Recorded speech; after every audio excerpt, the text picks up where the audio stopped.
So today we're going to have sort of a different kind of class, since it's the last class. Today I'm going to talk about essentially how we bring to bear the set of issues we've talked about this semester to a real-world topic, and actually how it plays out in policy and practice. And I'll draw on some of my own experience, having applied the kind of tools we learned in 1401 to the field of healthcare economics for 25 years, and how that has led me to be able to help in the development of healthcare policy in the U.S. and talk about sort of where healthcare policy stands at this point. So let's set a little bit of background about healthcare in the U.S. Basically, about healthcare in the U.S., we have to recognize that the U.S. spends by far the most money on healthcare of any developed nation in the world. We spend about 17.5% of our gross domestic product on healthcare. That amounts to almost $10,000 per man, woman, and child, every man, woman, and child in America. That dwarfs the rest of the world. The typical European nation spends about 2/3 as much as a percent of GDP on healthcare.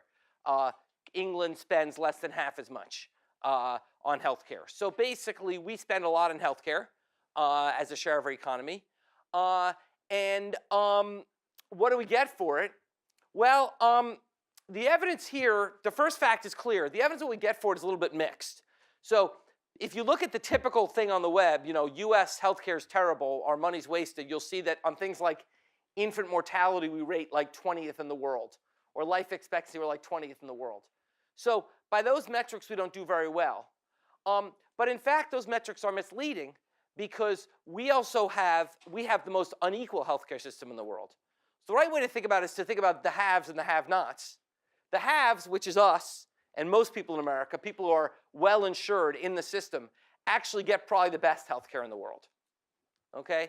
Now, that might be disputed by many people, but I think about this like an economist would think about it, which is how would you decide whether people prefer product A versus product B, whether they buy product A versus product B.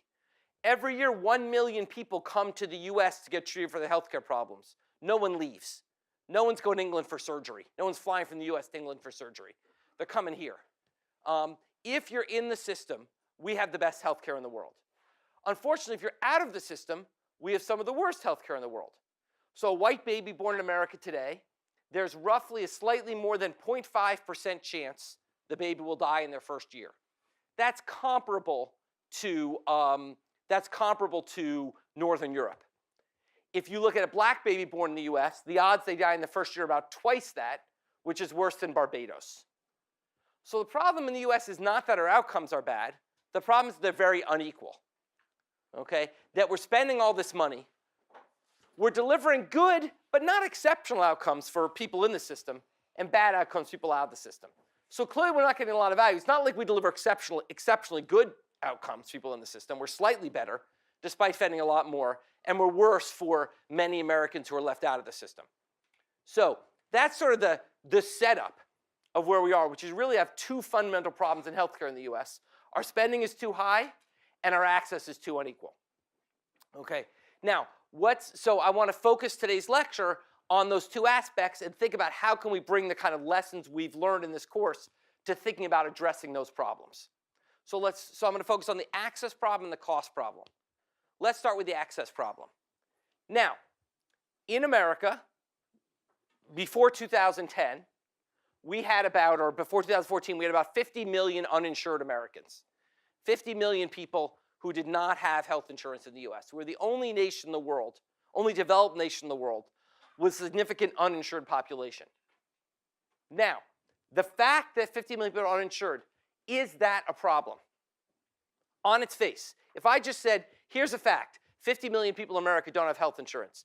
Based on that fact alone, can you tell me whether there's a problem or not? You shook your head no, why not? Because it might be better for their utility not to have. Yeah, you know, many more people than that don't have flat screen TVs and don't own homes. Why do we think that we should care if people don't have something? The answer would be, we would only care if what? Under what condition? When do we, yeah. Well, they'd be better off if they did have it. Now, they get better if they have it because they could be richer. But that's not our problem. Given their budget, they're not buying it. Under what condition is the market not, under what type of conditions would the market not deliver the best outcome? There's a failure, like If there's a market failure. So the fact that people are uninsured doesn't matter, except A, if there's a market failure, or B, for redistribution purposes. Remember, that's the two reasons we want the government involved. So if health insurance markets were perfectly functioning, and people who are uninsured were roughly equally distributed income as everyone else, there'd be no cause for worry. But in fact, that's not true. We've talked in this class about why markets like health insurance won't function well, which is a problem of adverse selection. Okay? The problem, there's information failures which will lead health insurance markets not to function well. And the people who are uninsured tend to be much poorer than the people who are insured. It's also a redistributional concern. So the reasons we care about the uninsured are both because market failures and for redistribution, that they tend to be lower income. What's interesting is the uninsured don't tend to be the poorest in society. They tend to be the near poor. So here's the way sort of health insurance coverage works in the US. For the vast majority of Americans, 60% of Americans have what's called employer-sponsored insurance. So like most of your parents, like me, they get health insurance from their employer. Okay? The typical upper income American gets health insurance from their employer. Typical average income American does, about 60% of Americans. Okay. Then, and I'm going to do this sort of pre-ACA, so before 2014, before the big change that was put in place by the Affordable Care Act, you had about another maybe 6% that bought what we call individual or non-group health insurance. That is, they went out on their own and bought insurance. But that's a tiny market compared to ESI, and the reason is because of exactly the adverse selection problem we talked about. Think about yourself as an insurer, and you're worried about self an insurer, and think about what your goal is. Your goal as an insurer is to essentially absorb risk in a way that allows you to make a profit. So what you want is you want to live off the law of large numbers. You know that with a large enough group, you could be able to predict what their costs will be, and therefore you can just make a profit on top. So insurers love when MIT comes to an insurer, they're delighted. They're like, look, you got between MIT and Lincoln Lab stuff, you got about 10,000 employees. I, with great certainty, can predict what the cost will be next year for a group of 10,000 employees. And so I, as an insurer, can know I can just charge that plus X%, and I'm golden. But when John Gruber walks in the door, they're like, why are you coming to me, individual? Maybe because you know you're sick, maybe because you love skydiving, I don't know, but I'm wary of you. So I'm going to charge you a lot of money to get health insurance. As a result, very few people bought health insurance on their own. And in particular, the reason they didn't is because insurers would not offer health insurance to people if they were at all sick. They would do things like having what we call pre-existing conditions exclusions.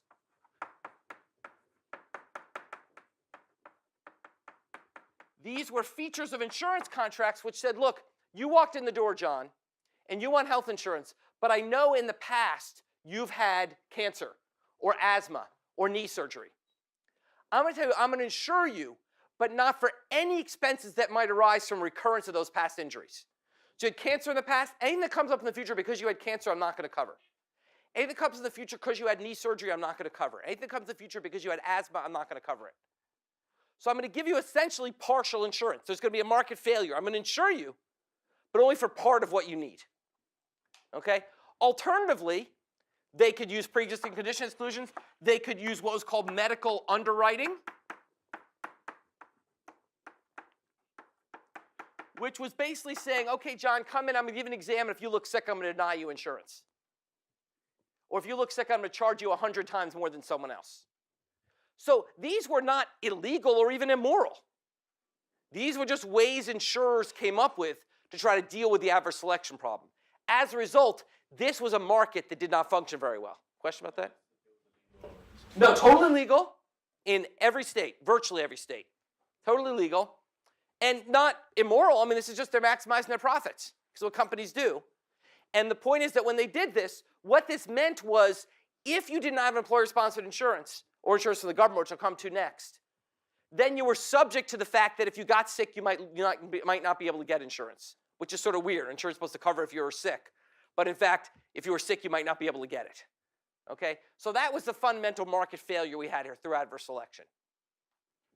Now we also, that was employer-sponsored insurance, so that was about 2/3 of the population. Okay? You also had on the order of 15% of the population had government-sponsored insurance. Probably more like 20%. 20% of the population, government-sponsored insurance. The two big programs here are called Medicare and Medicaid. Now, if you ever take my 1441 class, I will only hold you responsible for one thing if I ever meet you 10 years later, which you remember the difference between these two programs. Okay? Medicare is health insurance for the elderly. Medicaid is health insurance for the poor. And those are our two big public insurance programs. Okay? And about 20, and if you're in those programs, you're also set. They don't have any of these features. If you're in, you're covered for everything. Okay? So about 20% of people are there. And then finally, if you add up the numbers, we had about 15, numbers don't quite add up, but yet about 15% of the population was uninsured. 15% uninsured. So you had about 2/3 private, about 1/5 public, and about 1/6 uninsured. Okay? And those are individuals who typically were not the poorest, because the poorest people got Medicaid. The typical uninsured person is like what we call the working poor. Someone who's got a job, but it's a crappy job, so they don't offer health insurance, but they make enough money they can't qualify for being in the low-income program. So your family's struggling at like $40,000, $50,000 a year. High enough income that they're not qualifying for Medicaid, but not a good enough job they're getting health insurance. That's your typical uninsured family. 2/3 of the uninsured are in families that are headed by a full-time, full-year worker. Okay, they're not typically the unemployed down their luck people. They're typically the people who are trying to play by the rules, they say in politics, but simply can't get a job with health insurance. Okay? So that's your basic landscape. And what we know from that landscape is that a lot of the access problems were because of this group and this group, because the people who couldn't get in this market, and as a result were often uninsured. That was a lot of what drove the access problems. So that was sort of the first, that's one of the two big problems that faced our system. And for many, many years, we know we had that problem. And for about 100 years, we've tried to reform healthcare in the US to deal with that problem. And probably about every 17 years on average, there was a big attempt to reform healthcare, and they always failed. And they always failed because they failed between two extremes. There were two extreme views that could never quite meet in the middle ground. And they come to what I talked about last time, which is how do we solve the problem of market failures in insurance markets? Well, one version of solving that I described was subsidization. You could remember with my MIT program, if I paid the healthy guys $500, they'd all buy two, and I'd solve the problem. So one version was subsidization. The problem is subsidization only works if it's big enough to overcome these problems. And no one ever proposed subsidization big enough to overcome these problems. In my MIT example, I was going to give $400 to every healthy. First of all, it means giving money to healthy people, which is sort of politically a little difficult. Like, hey, the healthier you are, the more money you get. Seems a bit weird. Also, it's just hard to solve these problems by just subsidizing people. Insurance companies are still too good at trying to get rid of the sick people. And even if you subsidize people to come in, insurance companies will always have an incentive. They'll say, great, healthy people come with subsidy. I still want to avoid the sick. So it doesn't solve the problem that insurance companies, I didn't talk about this last time, but as MIT insurance company, I should try to shed the sick people. And that problem still existed under this solution. The other extreme, which is sort of back in style again, is the single payer model, which is saying, look, let's just have the government provide health insurance to everyone. We have the government provide Social Security to everyone. The government provides health insurance to every elderly in America through Medicare. Everyone over 65 in America, boom, gets government-provided health insurance. Talk about socialism, okay? Everyone in America gets that. In Canada, everybody gets government-provided health insurance. Why not just do it here? Let's get rid of all the crap with insurance companies we don't like. After all, insurance company administrative costs are about 15% of medical spending. So boom, we can lower 15% of medical spending. That is, that's like $500 billion a year. Boom, it's gone. Okay? So basically, why not? So single payer is something a lot of people have advocated for. Let's just have one giant universal health insurance program. Now, the problem with this, the problem with the single payer approach is largely, there's pros and cons from economics perspective, but the problems here are largely political, which is that to make single payer happen, you have three enormous political barriers, which come back to economics. Everything comes back to economics. But they play their way out in the political system. Okay? The first problem is paying for it. Paying for it. Which is that single payer, to have the government give everyone health insurance means a massive expansion in the government, which means a big increase in taxes. And we know taxes have deadweight loss, and we know taxes are politically unpopular. Now, here's what's misleading about that. Here's the fundamental thing. So I worked for the state of Vermont. The state of Vermont wanted to do their own single payer plan. If any place can do it, it's Vermont. They're like super lefty. They essentially have one insurance carrier, which is Blue Cross anyway. They're a small state. It seemed like if anyone was going to do it, Vermont was going to do it. So I worked with them to put the numbers together, what it would cost them. And I had good news and bad news. The good news was I said to Vermont, if you do single payer, you will lower the cost of healthcare in Vermont total by at least 10%. At least. That was conservative. The bad news is to pay for it, you're going to have to more than double the entire amount of taxes collected in the state of Vermont. And that second sentence just could have killed everything. Okay? What's the problem? The problem is that right now, health insurance in America is paid for by essentially a hidden tax. What's the hidden tax? It's the fact that when your employer gives you health insurance, they pay you less wages as a result. Remember our tax incidence discussion. And we said that essentially a tax on the employer falls on the employer and employee depending on basically elasticities. Well, you can think of health insurance the same way. When your employer gives you health insurance, he didn't just eat the whole cost. He says, look, I'm paying you a total set of compensation, part of which is health insurance, so I'm going to pass the cost of that health insurance on at least partially to your wages.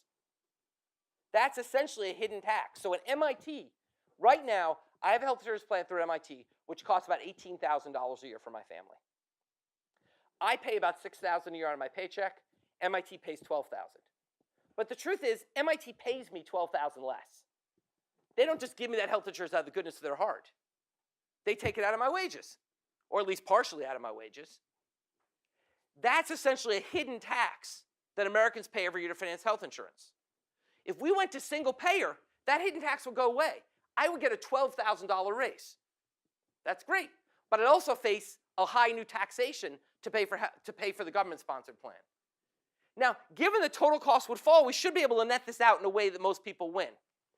The problem then becomes the politics, which is you're tracing a hidden tax with a not hidden tax, and that's very ugly politically. So people don't believe their employers will pay them more if you don't make the employers provide health insurance, like, oh, the employers will just pocket it. And I could teach them tax incidence till my face is blue, but they just won't believe it. They'll say employers will just pocket it. But I have to pay this new tax for single payer. So that's the first problem single payer faces, is that people don't really understand that trade-off between getting rid of the hidden tax and adding a new non-hidden tax. That's problem one. Problem two is the problem we talked a little bit about behavioral economics and about loss aversion. There's a general feature, what we call status quo bias in human thinking, status quo bias, which is essentially it is harder for me to give up what I'm used to than to grab something new. We talked about the mug example. Remember I talked about mugs. So basically, you had to pay me more to get the mug away from me than I was willing to pay to buy it. That once you have something, you value it more than if you didn't have it yet. Well, right now, 6/3 of Americans have employer-sponsored insurance. And if we say to them, give that up for Bernie Care, okay, they're going to be like, I don't know. I kind of like my employer-sponsored insurance. You know, yeah, you might tell me Bernie Care is going to be better, but that's just you talking. I know what I have right now, which is employer-sponsored insurance. I don't want to move away from that status quo. So status quo bias makes it hard in general to do radical changes in our economic system. And this is a perfect example. It's be hard to get people to give up what they have for something that they don't really know about yet. Okay?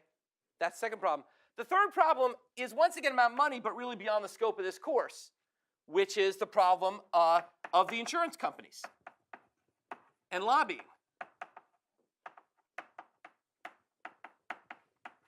Which is that the insurance business is big business in America. health insurance companies make about $900 billion a year.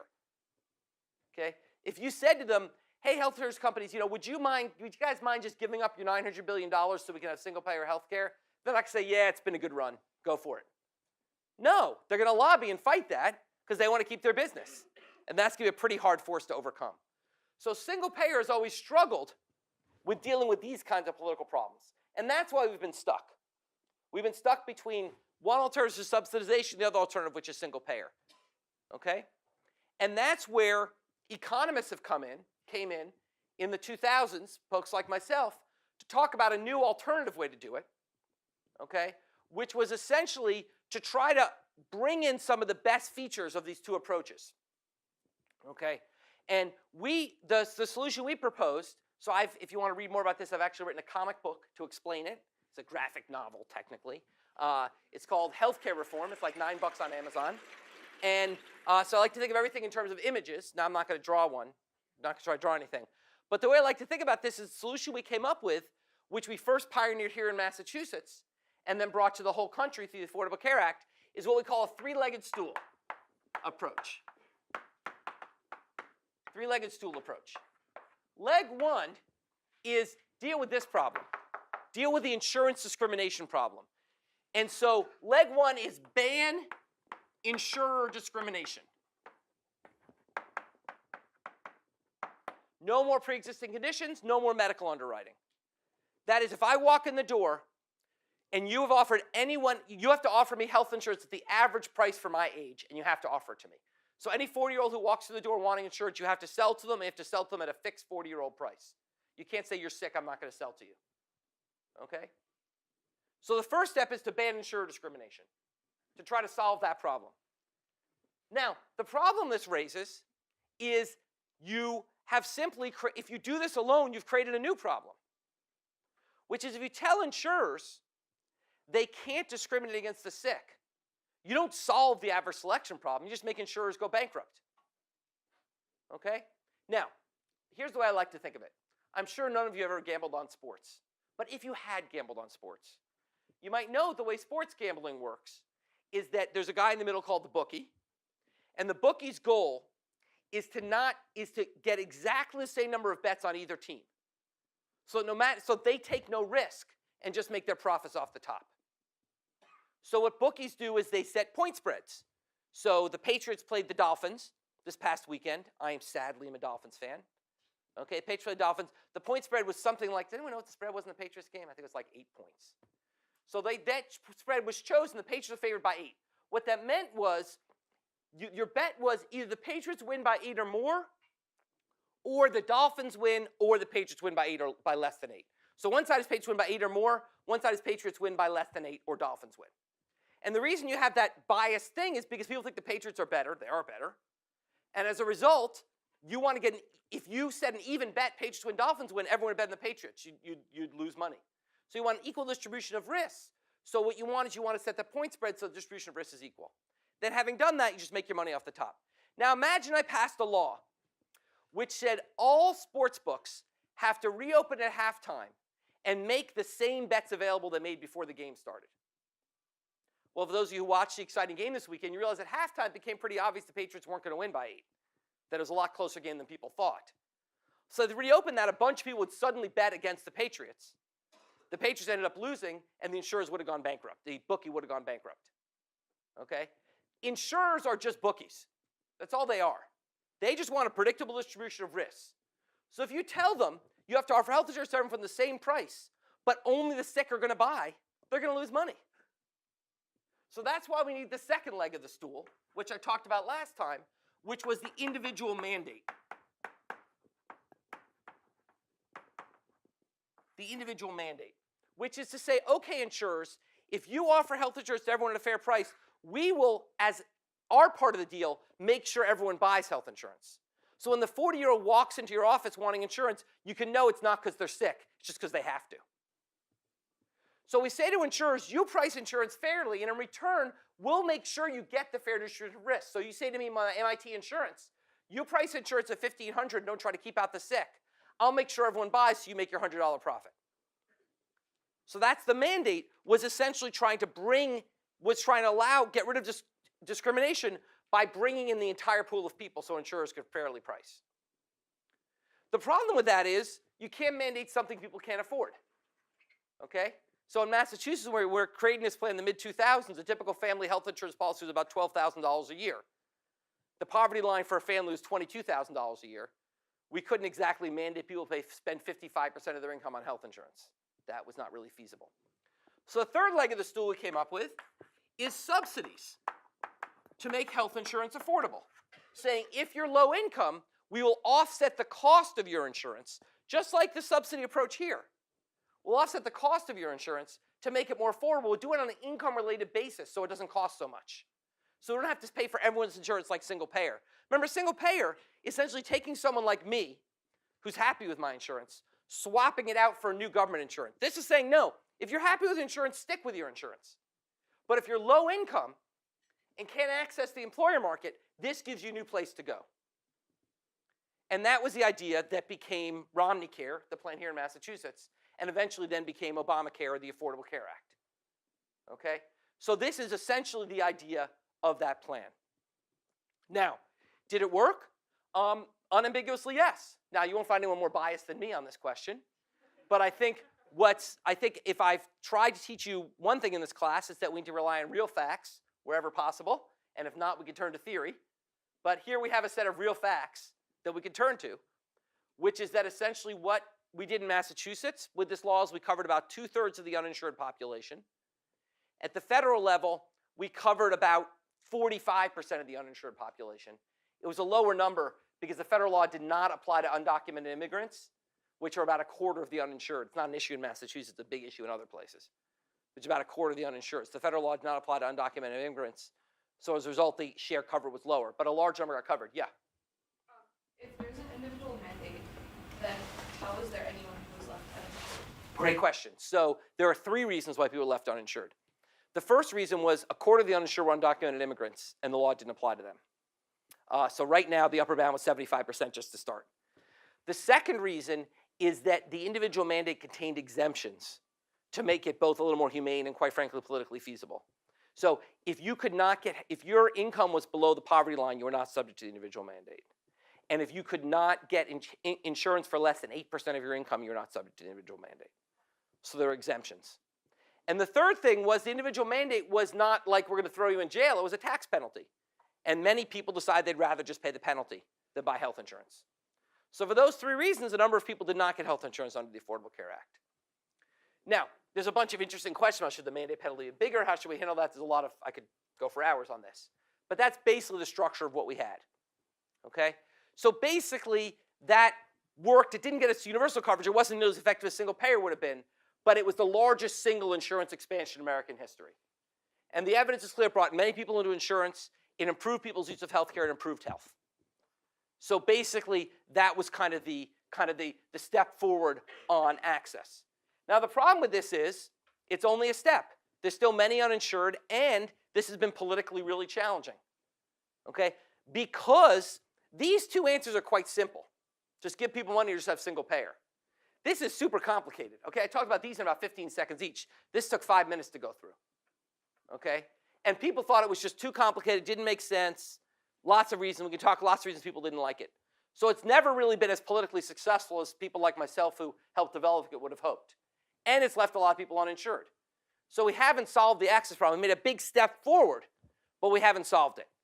And that's the ongoing debate today we see, particularly in the Democratic Party. The Republican Party really doesn't focus much on insurance coverage, but the Democratic Party does, and that's why there's a lot of energy behind single payer right now. Is like, look, you tried the kind of halfway ground. That kind of worked, but didn't work all the way, so let's just go all the way to single payer. Yeah? The individual mandate, does that, I guess for the more people in poverty, does that work together with Medicaid, or? Yeah. Basically, actually, it's quite interesting. It worked quite well with Medicaid. A lot of people who are uninsured actually are people who are already eligible for free Medicaid coverage and just don't take it. Now, we don't quite know why. It could be language barriers. They don't understand. A lot of people, a lot of even legal immigrants just don't understand they're eligible. It could be people just don't want a government handout. They're embarrassed taking help from the government. Could be people think, I don't need it. I'm never going to be sick. We don't know why. So part of what the mandate did was say, look, you already have free health insurance, just pay attention and take it. That's part of the effect it had, was bringing people in. So a large part of the coverage increase is actually bringing people who are already eligible, just weren't taking it up before. Okay? So that's kind of where we are. So where we stand now in coverage is we've taken a giant step forward. We've covered probably between a third and 40% of the uninsured in America. But we're sort of right now kind of stuck at that point. And the question is, do we just sort of stick there, or do we try something more aggressive with the political problems? I don't know, but that's going to be the challenge going forward. Okay, so that's questions about that. Okay, so that's where we're on problem number one, which is access and coverage.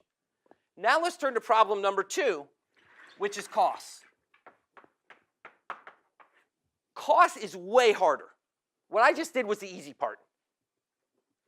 It's way harder to control healthcare costs, and here's why. Two facts that are seemingly contradictory if you think about it. Fact one, since 1950, US spending on healthcare as a share of our economy has quadrupled. We've gone from more than quadrupled, gone from 4% of our GDP being healthcare to over 17%. And it's been worth it. If you look at the improvements in our health and you value them in the way economists do, which is we have statistical values of life we apply, or statistical values of improvement in health. The improvement in our health has been worth the money spent in healthcare. You guys don't realize that healthcare totally sucked in 1950.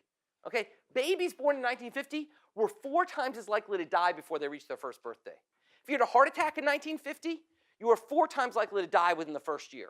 To put it in terms all young, healthy people care about, if you hurt your knee skiing in 1950, tore your ACL in 1950, or tore your cartilage, you're in the hospital for a week, you're on crutches for 6 weeks, and arthritis the rest of your life. Today, you go to an outpatient center, you get arthroscopic surgery, you're back on the slopes a couple weeks later. Okay? Healthcare is just way better, and our health is way better. America is a much better off nation, spending 17% of GDP on health, with how healthy we are, than we were in 1950. And once again, do the economist tests. No one ever advertises, hey, would you like 1950s healthcare at 1950s prices? No one out there is offering that, because it's worth it. That's fact one. Fact two is we waste a huge amount of money on healthcare. By some estimates, about a third of what we spend on healthcare is totally wasteful, does nothing to improve our health. Now, how can those two facts be consistent? It's worth it, but it's wasteful. Well, the answer is that the other 2/3 is super awesome. That basically the increase in healthcare where it's been productive has been amazing, but we've dragged along all this unproductive spending too. So that's good news and bad news. So the good news is, well, that's great. We just cut out the 1/3 that's unproductive, we've solved our problem. Okay? Literally, if we could just simply cut out the 1/3 that's unproductive, we'd spend the same amount as Europe does on healthcare. We'd solve our entire long-run fiscal problem. The bad news is that it's easy to look back and see what the 1/3 was. It's hard to look forward and say what it's going to be.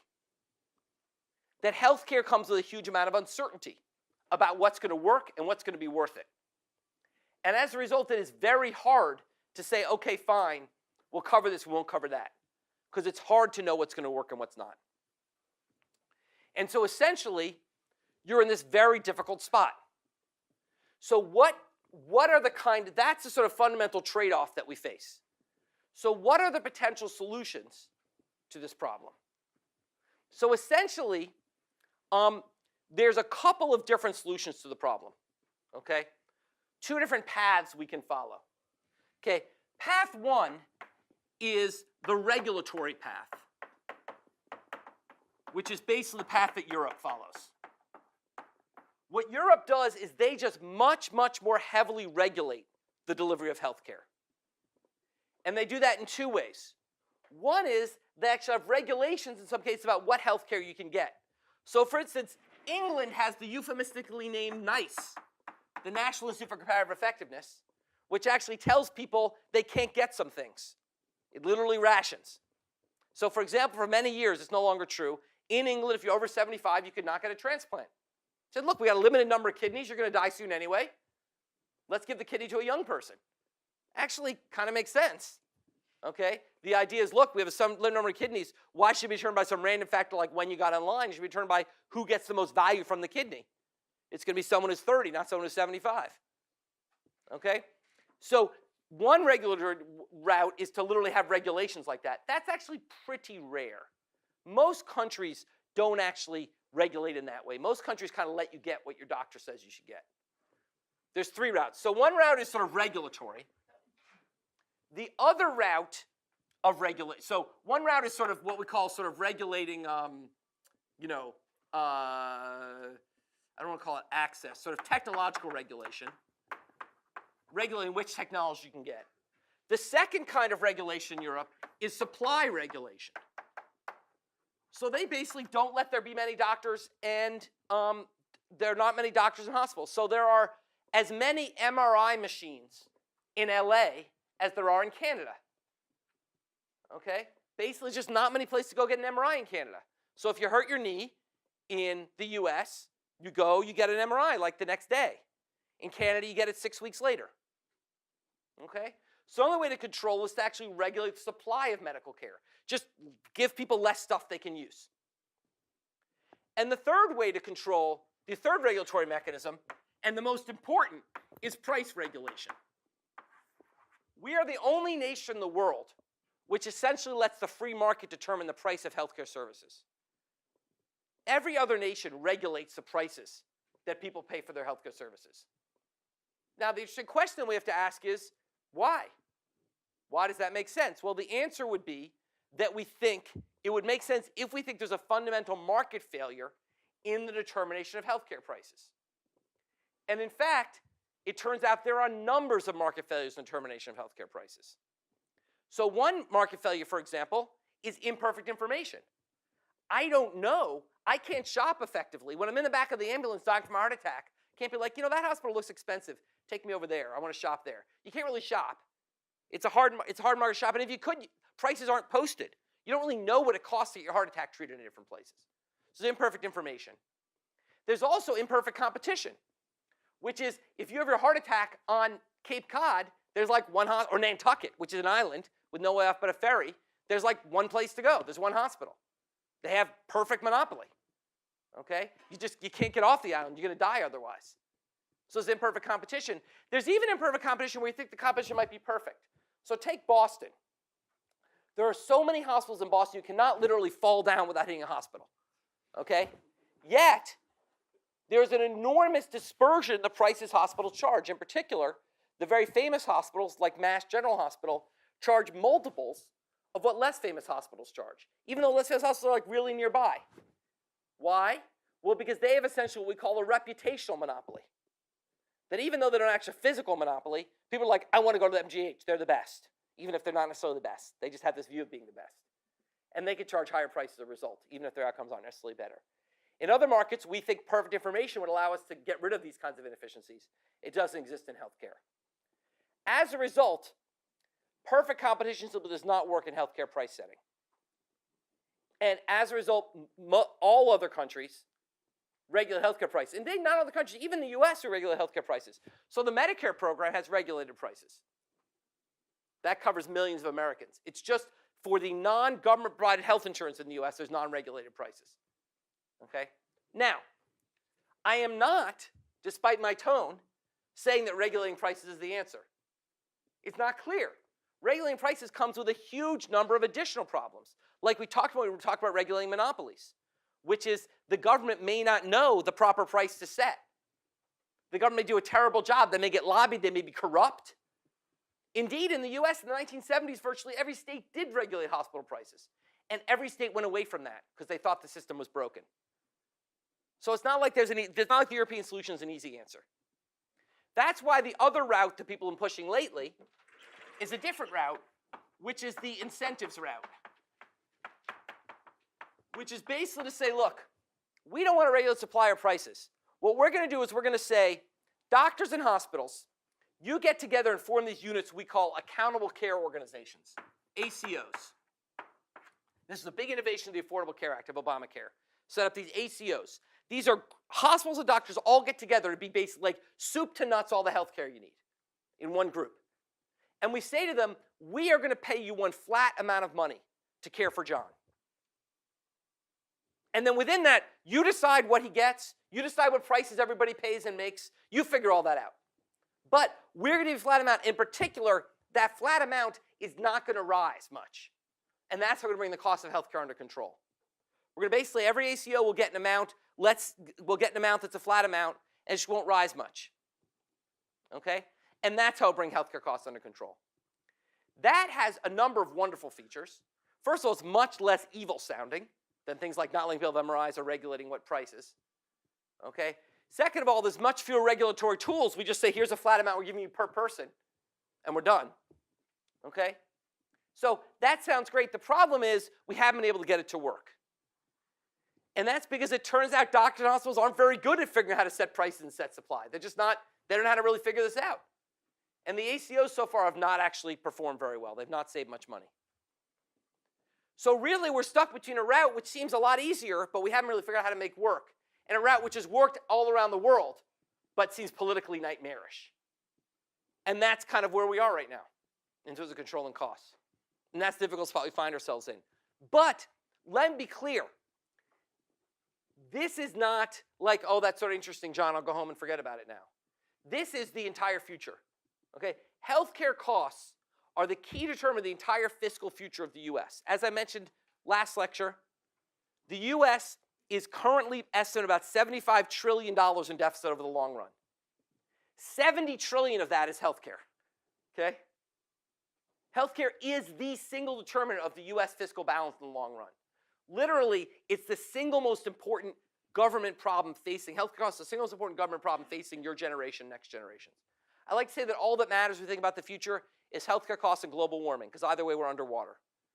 Okay?